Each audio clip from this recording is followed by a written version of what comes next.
Inoopera na nga ba ng Magnolia Chicken Templado sa itong si Tab Baldwin para lumipat dito sa kanilang kupunan at maging parte ng coaching staff? Hindi naman directly gagawing head coach ito si Tab Baldwin. Gusto lang ilagay ng Magnolia bilang consultant o di kaya ay assistant coach. Pero kung kayo matagal nang nanonood ng PBA, alam nyo kung ano ibig sabihin pag ganyan. Kapag naglagay kayo ng foreigner na active consultant sa PBA, for all intents and purposes, yan na yung coach mismo.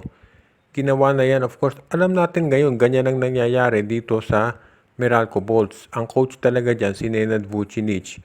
Kaya lang, dahil pinagbabawal ng PBA ang mga foreign coaches, ang naging designation sa kanya ay active consultant.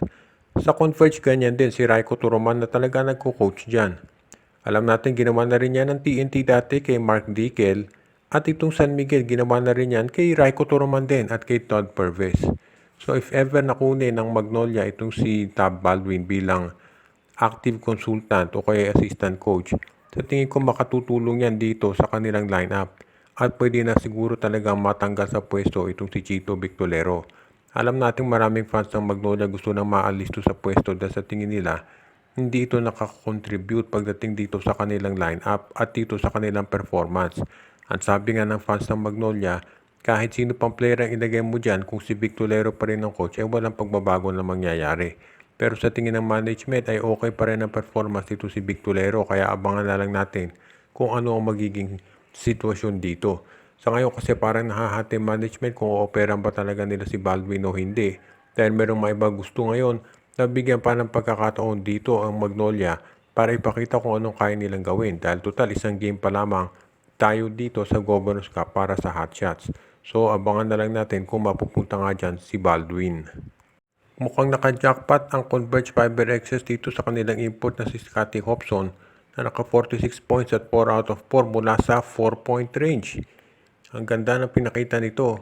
At actually, maski yung ibang players nila, itong sila Shawnee Winston, si Alex Stockton, sila Justin Arana, ang ganda lahat ng pinakita dito sa laban nila kontra sa Terra Firma Jeep. Ibig sabihin niya maganda, very solid yung naging coaching debut nitong si Franco Atienza, si Charles Chu at itong si Raiko Toroman. So ibig nitong sabihin maganda talaga ang magiging resulta nito para sa kanila. Siyempre alam natin first game pa lamang yan at Terra Firma ang kalaban. Sabi nga nung iba, pag Terra Firma kalaban mo, automatic win na yan. Lalo na dahil dito sa ginawa nila sa kanilang lineup. Pero hindi pa rin natin mayaalis na maganda talaga ang naging performance nitong Converge Fiber Excess. At yan ang dahilan kung bakit masasabi natin na sa ngayon mukhang sila ay talagang makare-recover mula doon sa hindi nila magandang performance noong last conference. Kahit sabihin pa ng iba na nag-tank itong Converge. Pero ngayon mukhang talagang babawi na sila at take note, wala pa dyan itong si Justin Baltasar at itong si Ben Phillips. So sa tingin ko talagang magiging okay talaga ngayon ang laro ditong Converge Fiber Excess sa ilalim ng kanilang bagong coaching staff. At mukhang ganado talaga itong Converge para ipakita na kung ano talaga ang kaya nilang gawin. Sa ngayon, pagdating dito sa PBA Governors Cup, mukhang itong independent teams katulad nitong Converge at Trainers yan ay kinukonsider na dalawa doon sa pinakamalakas. Kaya abangan na lang natin kung ano magiging resulta ng mga susunod na laban.